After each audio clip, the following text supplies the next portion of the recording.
So my dear friends, a lot of questions in the exam are from the notes.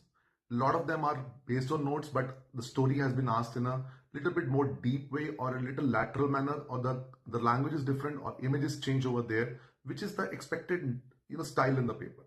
Approximately you can say the 1/3 of people will be like this only, where you know the topic, but they have played with the choices or the language a lot and the image has been a little bit deviated over there.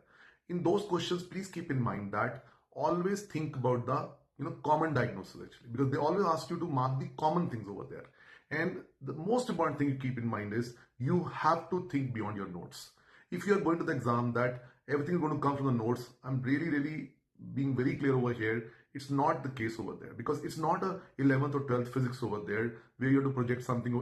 This is a patient, it's a medical science. They are going to twist the questions for sure. But yes, after adding some rare symptoms to the most common presenting feature, they ultimately drag you to the common scenarios most of the cases. So in the exam, don't match word with word. Catch the emotion of the question. Don't match the words to the words of your notes actually. Catch the emotion, crack the clinical vignette. शब्दों को शब्दों से नहीं मिलाना है, भावनाओं को भावनाओं से मिलने देना है MCQs में.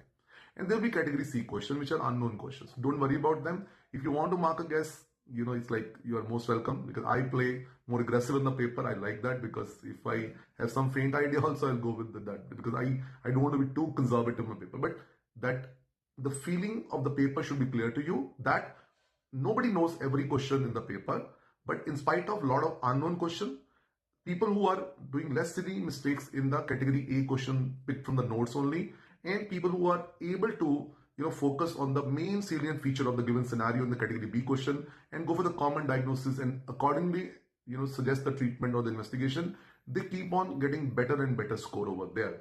So let us make sure that as we are preparing for the 19 subjects, we are also keeping in mind the end result of the whole exercise is the final that day when you will be tackling those questions. So the strategy for those kind of questions should be absolutely clear to you, and will only come when you attempt the questions every day and when you take the grand test also very seriously over there. Thank you very much. Keep working harder. We will make it.